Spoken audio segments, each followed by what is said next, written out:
Yeah, we're gonna install this today. Yeah, for the closet. That will go here. Okay, what do you want me to grab? Alright, I'm the assistant today, so this one? Yeah, that'll work. And How then many? Just one. Just And one? then, yep, and then give me the screwdriver. Where is it? It's in the bag right there. The drill. Alright, drill this one. Alright. Alright, good. In to hold it, and then I'll put the... There you go. Alright. Okay. Now we're gonna go this way.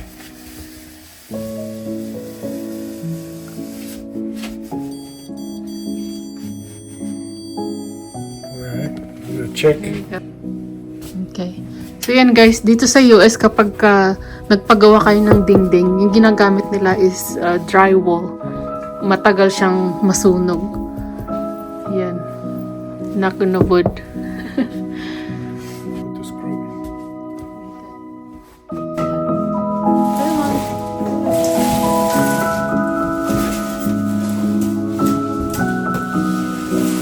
Alright. Okay. So, see the little bubble is level? Yeah. And it's right where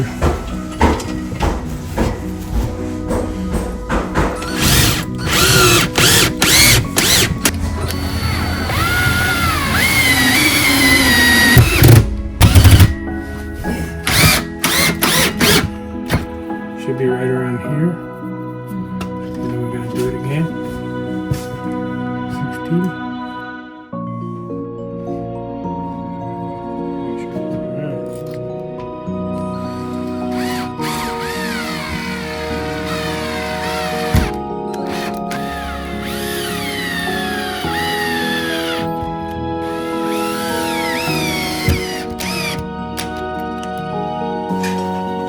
So yan guys, nilagay na yung brace.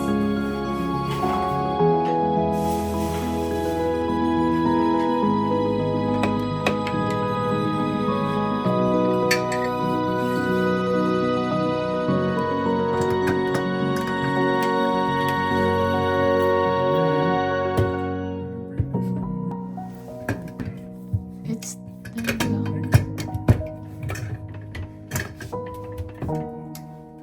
There you go. Oh, I need to get a couple more. of yan these. guys, ano to? Lagayan ng hangiran. Is that strong enough? Yeah, I need to get 2 more. That should be good. Feel how strong that is? Yeah.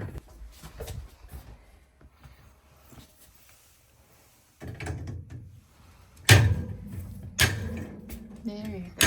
And then I'm gonna get 1 more of these, and I'm gonna put it right here, Yeah. so she can hang. So she'll have 2 Yeah. rows. So yan guys, tapos na yung lagayan ng hanger. Ayan, so yung mangyayari is mag-a-add na lang ng ganito. So dyan siya i-attach. Ayan, so kung ilan yung gusto mo pwede dyan. Then lagayan ng damit. Good morning guys! Magkakabit kami ng mga curtain rod today. Ayan. Ito, bit-bit ko yung dalawa para sa kwarto ng mga bata. Magkakabit na kami ng kortina. And guys, yung ating curtain rod. And then yung ating sheer curtain. Good? There you go. So we can go 6 inches up.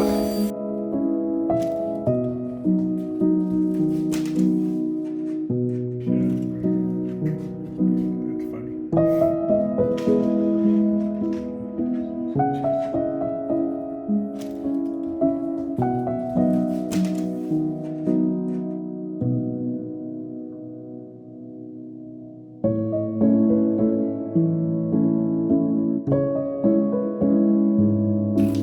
So yun guys, double rod siya. So sheer curtain and then ito yung sa blocks. Yan. So yan guys, so yung standard ng paglagay ng kortina is 6 inches pataas kung saan ilalagay yung rod, and then 6 inches din sa both side, left and right. So sa sitwasyon dito, walang space yung right side, kaya parang in-adjust na rin namin. So sa napapansin nyo, yung level ng curtain rods port is nakaline siya sa bintana kasi walang space sa other side.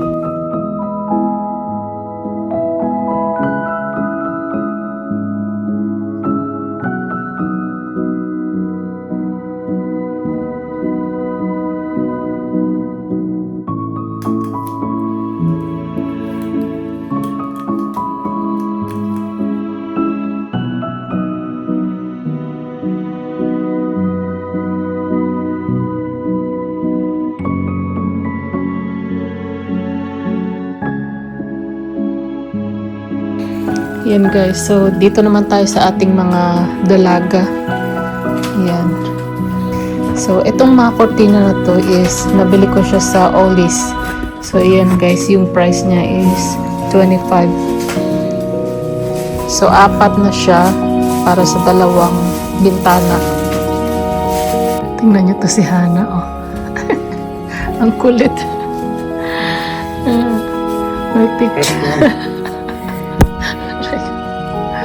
Oo.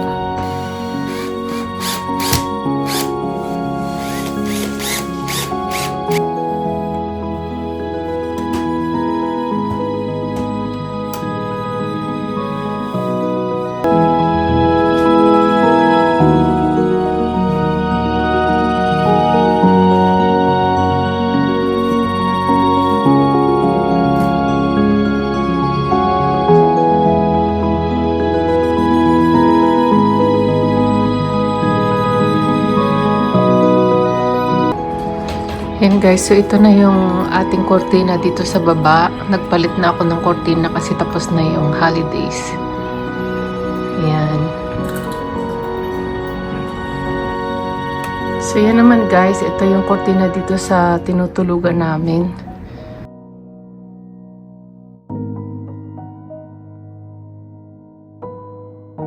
Three, two, one, go! Yan guys, tingnan nyo naman si Hana. Oh, ang galing-galing ng magbisikleta. Yan na. Control na nga niya yung kanyang manibela at saka gamay na niya yung kanyang bisikleta sa ilang araw niyang practice. There you go. Good job. Keep going. Keep going.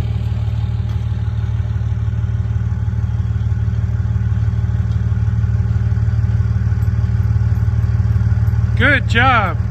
So dito ako guys sa aming garden, and itatanim ko na yung aking mga garlics. So yan yung tinanim kong garlic noon, tumubo na siya. And then so ihalo ko na lang din yung elephant garlic. Honestly, I might catch a flight tonight, just in time to pick you up and see the sunrise. Days with you are my getaway, peace of mind on a rainy day. You know how to show. So yan guys, ito yung gagamitin kong gloves ngayon. Yung gloves ni Hana. Mas magtatanim na tayo.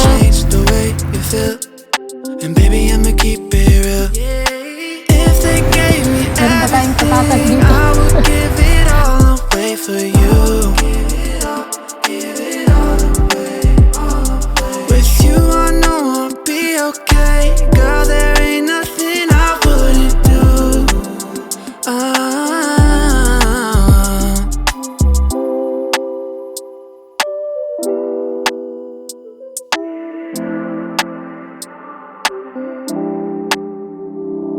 You leave and it hurts so bad, even when I know that you're coming right back. It's like I need to be right where you're at. Only thing on my mind, and we both know that. If you need me, then Last na to. So bali tatlong ano lang. So bali yung laman nito. Tignan mo guys, ang lalaki. Yan siya, oh. So isang piraso yan. Tatlo. Ano? So, oh, meron tayo dito 6, pero maliliit yung iba, pero okay lang. So yan, yung pinakamaliit. So yan siya guys. If they gave me everything, I would give it all away for you. Give it all away. With you I know I'll be okay. Girl, there ain't nothing I wouldn't do. Ah.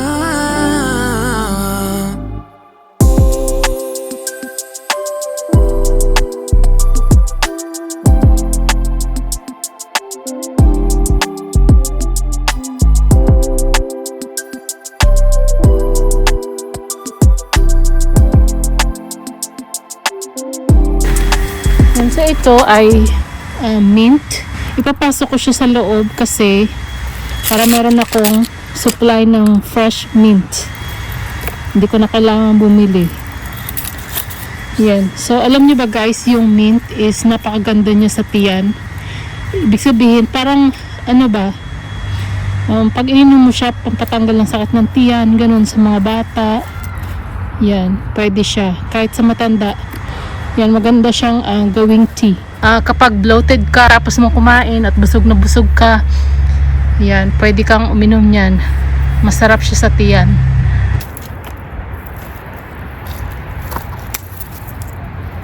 Yan guys, tinatanggal ko lang yung mga tuyong sanga para malinis siyang tignan.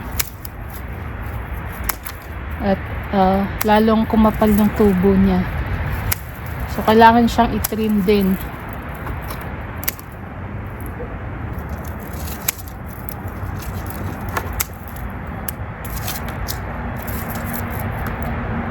So, yung mint, madali lang naman patubuin. Honestly, I might catch a flight tonight, just in time to pick you up and see the sunrise. Days with you are my getaway, peace of mind on a rainy day. You know how to show up right on time, never late. You're everything I want, don't play. You're everything.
Hey guys, nagluluto ako ng munggo kasi sobrang lamig. Masarap ng sabaw tsaka kanin.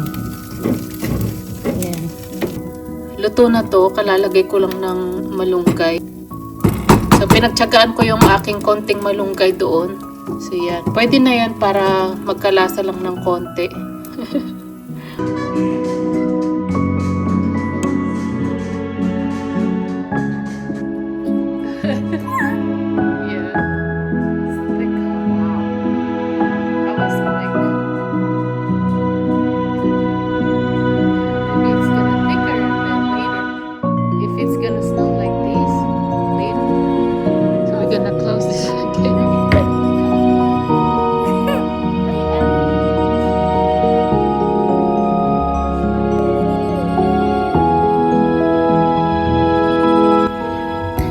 Yan. So, kanina ang pagising namin, ang kapal ng snow na bumababa.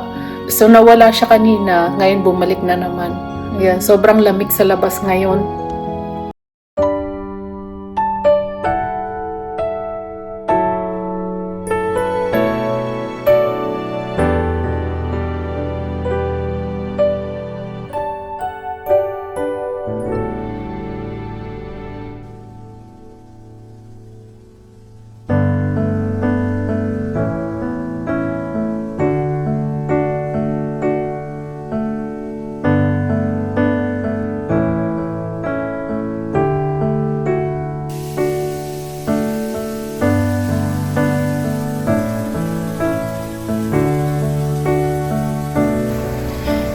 tignan niyo yung snow.